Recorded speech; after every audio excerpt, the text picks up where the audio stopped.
With that, let's move to keep it open or close it out. We're here to help you make some of the biggest lineup decisions of the week, and we kick things off with the quarterback, and that quarterback is C.J. Stroud, who, after losing to the Jets, took a lot of accountability on just simply being better this week.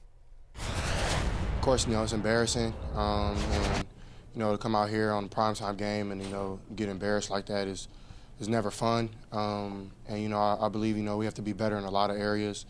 And that starts with me. I think there's plays I got to make, throws I got to make. Times I got to sit in the pocket and just trust my guys. So I really point the finger at me and realize, I got to be better as a football player. And, if we want to win, this is not the recipe for it.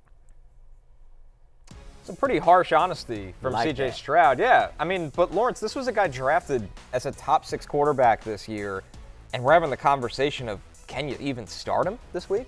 Yeah, and he never had the rushing upside from a fantasy perspective.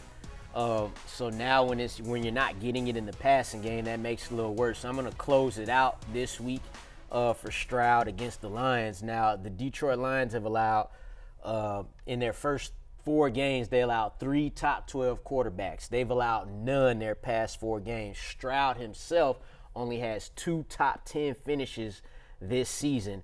I can tell you they've played a lot more than 2 games this season. So it's just not consistent. Not having Nico Collins and not knowing if you'll have him this game yet doesn't help at all. So until we know that, maybe the tune changes for me in this game if you get Nico Collins back, because that is a high over-under in that game, but we don't know that yet. So I got to close it out, Matthew.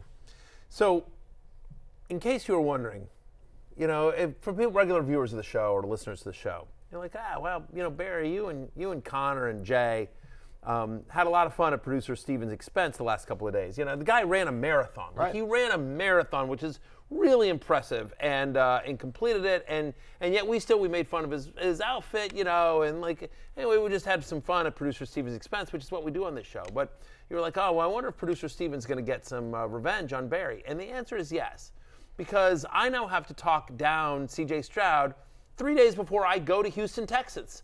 We're going to be there. Fantasy football pregame is going to be there at an Applebee's near the Galleria. We'll give you the address here a little bit later in the show, but we're going to be there Sunday morning. I'm going to be surrounded by Texans fans, and they're all going to be like, Barry, the hell on C.J. Stroud, and I'm going to be like, I'm sorry. I wish I could keep it open, but I have to close it out. And it would have been just nice if we just could have avoided the topic. And I could have decided to sidestep it here, but no. It's our headliner. Producer Steven puts it right up front.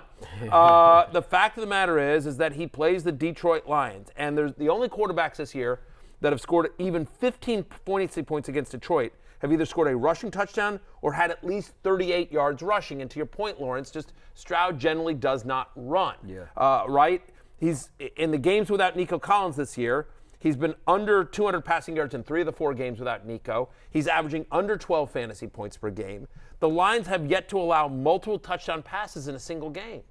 So it's just, you're talking about a quarterback who doesn't run, who's without 2 of his top 3 weapons at the moment. We're not thinking Nico Collins plays. We'll find out later in the week.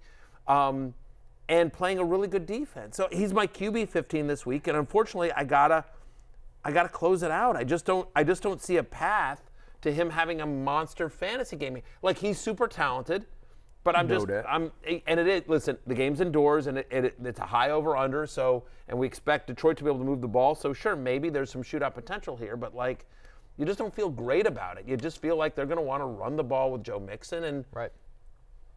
The crazy thing he's about a mid-tier the QB2 offense this week, is unfortunately. that they've been running the ball so well. Effectively. It's actually crazy that it hasn't helped the offense overall and just helped them.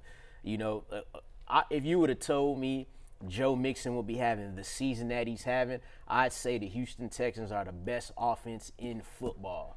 No, and they're rolling. I mean, listen, obviously tough game, and C.J. Stroud credit to him for, kind of taking it on the chin there at the press conference. It wasn't just all on him. His line was horrific in that game. Horrific, right? I mean, exactly. That's part of the other problem is that, even without Aiden Hutchinson, the Lions are playing very good defense, especially on the line. And so given how bad the offensive line is playing for the Texans, you just don't feel there's not a lot to point to say, like, hey, I think C.J. Stroud has a great game, other than, to your point, potential game environment because of the high over-under, and just he's C.J. Stroud and he's really talented. But they went to the wire with the Packers, right? If it wasn't for McManus kicking that last-second field goal, Texans win that game. They went to the wire with the Packers, a Packers team that just got blown out by the Lions. And again, it's one game, and it's a little bit of, it's very loosey-goosey math. I don't know. There's not a lot to point to here that makes you feel like, yeah, C.J. Stroud going to have a big game this week. I'm closing it out.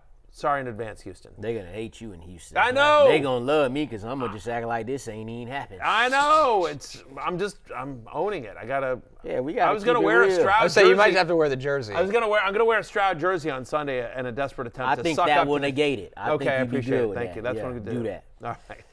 Hey, it's Matthew Berry from NBCSports.com and RotorWorld.com, and I want to thank you so much for watching whatever it is you just watched, or if nothing else, being too lazy to click out of the autoplay after this video started, after whatever it is you actually wanted to watch finished.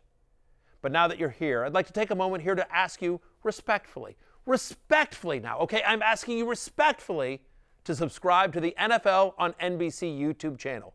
You'll get the latest Roto-World fantasy news headlines, all sorts of great shows, including my own Fantasy Football Happy Hour. So go subscribe now. Again, I'm asking respectfully.